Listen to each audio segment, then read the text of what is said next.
All right, so last year, we added several new features to the engine to support foliage rendering, and the Fortnite team used those features to ship Battle Royale Chapter 4. At the same time, Jacob over there and the team at Quixel were experimenting with what's possible for photoreal foliage environments, as well as testing out the latest functionality that we've been building for Unreal Engine. So, Jacob's here with us today in the Unreal Editor.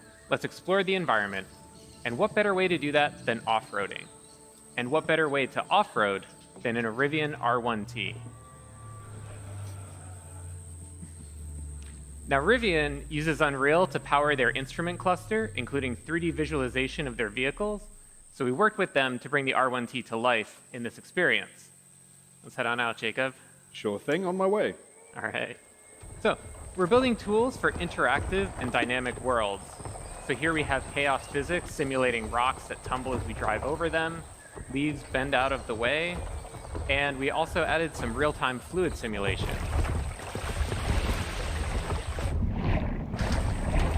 We worked with the team at Rivian to set up Unreal's chaos vehicle model to simulate the suspension of the truck and how the electric motors drive each individual wheel.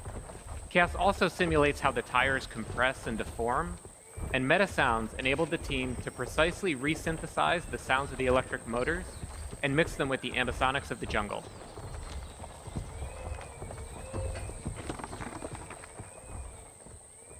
So Rivian provided us with a highly detailed model of the truck, about 71 million polygons that were able to render in real time thanks to Nanite. Now, the Rivian not only looks incredibly realistic because of Lumen and Nanite, but also its materials.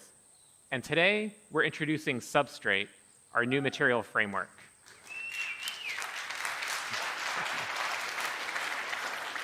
And to better demonstrate it, let's swap the paint out for opal. Now, of course, you can't order a Rivian with opal body panels, but opal was the internal code name for this project, and also a really great demonstration of Substrate's capabilities. The base layer models the iridescence, refraction, and reflections that occur inside of an opal. And on top of that is a layer representing the polished surface and how light is absorbed as it travels through that clear layer of varying depths. And now we can add back on the dust and dirt layers. And notice how the reflection changes when interacting with the dust layer, and that there are no artifacts along the transition from dirt to dust to opal. So Substrate is more expressive, enabling artists to create materials like this with different shading models and compose and layer those materials as they see fit. All right, let's head on out, Jacob. On my way. All right. In terms of performance, Substrate materials that are similar to the current Unreal Engine shading model cost about the same. But now, artists have the freedom to author more complex materials for extremely detailed use cases, like in cinematics and in film. So we're going to drive under this fallen tree here, and everything that you've seen up to this point was painstakingly hand-built by the environment team at Quixel. Everything since that fallen tree has been built using our brand new experimental suite of procedural content generation tools, entirely in engine that are flexible, deterministic, and artist-driven. Our guiding principle in building these systems was to empower artists to make tools for artists. So Jacob's going to go ahead and add a procedural assembly to the world. And the cool thing is that it communicates. Thank you. Yeah. Pretty cool. And the cool thing is that it communicates with other nearby procedural elements in the scene, like the creek bed. So let's say a designer comes by, wants to direct the player to drive to the left. Jacob can simply move the assembly to the right, and everything updates to accommodate that change. Game design is iterative, so let's say the designer comes back, wants to give the player the choice of going left or right again. Jacob can simply move the assembly back over. Now, the artist who created this assembly also added some additional handles that Jacob can use to art direct where rock slides occur.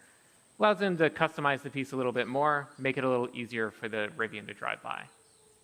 So we started by handcrafting that original part of the level to set the visuals and art direction for the entire piece, and then built out procedural tools that allowed the team to create a much larger play space much more quickly. Now let's see how we can use these procedural tools to make larger sweeping changes to the environment. So Jacob, let's start by removing some of the trees in this area. Absolutely, that's easy enough actually. All right, a little too much. Let's add some trees back in. Okay. And let's also add in some cliff formations, give it a little bit more variability. So the procedural systems are all deterministic. As Jacob is experimenting with different sets of input parameters, once he finds a set that he likes, he can always go back to it and get out exactly the same results. And the procedural systems aren't just placing trees and rocks, but also fog cards, bugs, birds, everything that's needed to bring this environment to life. And everything that you've seen here works at scale. This environment is 4 kilometers by 4 kilometers. If we hide all of the procedural elements, we can see that original hand-built area about 200 meters by 200 meters.